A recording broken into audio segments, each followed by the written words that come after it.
പുതിയ വീഡിയോയിലേക്ക് സ്വാഗതം. ഇത് കഴിഞ്ഞ ഞായറാഴ്ചത്തെ വീഡിയോ ആണ്. ഞായറാഴ്ച കൊല്ലത്ത് വീട്ടിൽ നിന്ന് ചേച്ചിമാരും അളിയനും ചേട്ടത്തിയും പിള്ളേരും ഒക്കെ വന്ന ദിവസമായിരുന്നു. അത്യാവശ്യം കാര്യങ്ങളൊക്കെ ഞാൻ ഒതുക്കി അടുക്കി പെറുക്കിയൊക്കെ വെച്ചിട്ട് അവർ വരുന്നത് വീഡിയോ എടുക്കാൻ വേണ്ടിയിട്ട് പറ ഫോണിൽ ക്യാമറ ഓണാക്കി വെച്ചിട്ട് ഓടുന്നത് കൊണ്ടാണ് ആ ഒരു ഷോട്ടൊക്കെ ഇങ്ങനെ ഷെയ്ക്കായിട്ട് തോന്നുന്നത്. ശൈലാഴ്ച, അനിലാഴ്ച, നിശയിച്ചി, മാർക്ക്, അളിയൻ, കുഞ്ഞു, അതുപോലെ മരിമോള്, ഇത്രയും പേരാണ് കേട്ടോ. ഇവരൊക്കെ ആരാന്ന് ചോദിച്ചാല് ഇവരൊക്കെ എന്റെ കുടുംബമാണ്.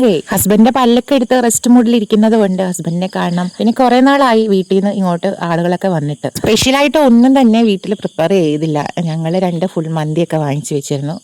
പിന്നെ സെവണപ്പൊക്കെ വാങ്ങിച്ചു വെച്ചിരുന്നു. ചേച്ചി വീട്ടിൽ നിന്ന് വന്നപ്പോഴത്തേക്ക് ഇറച്ചിക്കറി മീൻകറിയൊക്കെ ആയിട്ടാണ് വന്നത്. അങ്ങനെ ഞങ്ങളെല്ലാവരും കൂടെ ഫുഡൊക്കെ കഴിച്ച് ഇങ്ങനെ ചിൽ മൂഡിലിരിക്കുവാണ്. അങ്ങനെ ഞങ്ങൾ ഇരുന്നും കിടന്നൊക്കെ ഒരുപാട് വിശേഷങ്ങളൊക്കെ അങ്ങോട്ടും ഇങ്ങോട്ടൊക്കെ സംസാരിച്ചു. പിന്നെ ഇവരുടെ ഈ വരവിൽ വേറൊരു കാര്യം കൂടി ഉണ്ട്. ഞങ്ങളുടെ പൊന്നിമോളുടെ കല്യാണമാണ് സെപ്റ്റംബറിൽ. അപ്പൊ കല്യാണം വിളിക്കാനും കൂടെയാണ് ചേച്ചി അളിയനും ഒക്കെ വന്നത്. ഇല്ലത്തുനിന്ന് ഡാന്ന് പറഞ്ഞപ്പാട് വന്നു, ഡേ എന്ന് പറഞ്ഞപ്പാട് പോവുകയും ചെയ്തു കേട്ടോ. അങ്ങനെയായിരുന്നു അവരുടെ ഒരു വരവിനെ എനിക്ക് പറയാനായിട്ട് പറ്റത്തുള്ളൂ.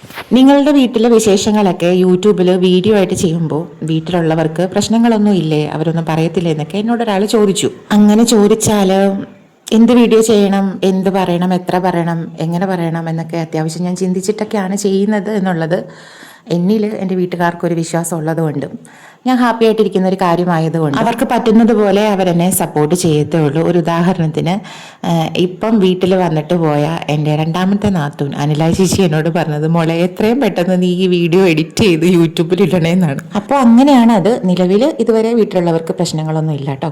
പിന്നെ തിങ്കളാഴ്ച ഞങ്ങൾ ഹോസ്പിറ്റലിൽ ഒന്ന് പോയായിരുന്നു. വരുന്ന വഴി അവിടെ ഇവിടേക്ക് ഒന്ന് കറങ്ങി, അതും കൂടെ ചെറുതായിട്ട് ഉൾപ്പെടുത്തിയിട്ടുണ്ടേ. അപ്പോൾ ഇന്നത്തെ വീഡിയോ ഇത്രയേ ഉള്ളൂ. അടുത്ത വീഡിയോയിൽ വീണ്ടും കാണാം. നമ്മുടെ ചാനൽ ഇഷ്ടപ്പെട്ടാൽ സബ്സ്ക്രൈബ് ചെയ്ത് സപ്പോർട്ട് ചെയ്യാനും ലൈക്ക് ചെയ്യാനൊന്നും മറക്കരുത് കേട്ടോ. സബ്സ്ക്രൈബ് ചെയ്ത് സപ്പോർട്ട് ചെയ്ത എല്ലാവർക്കും ഒത്തിരി നന്ദി.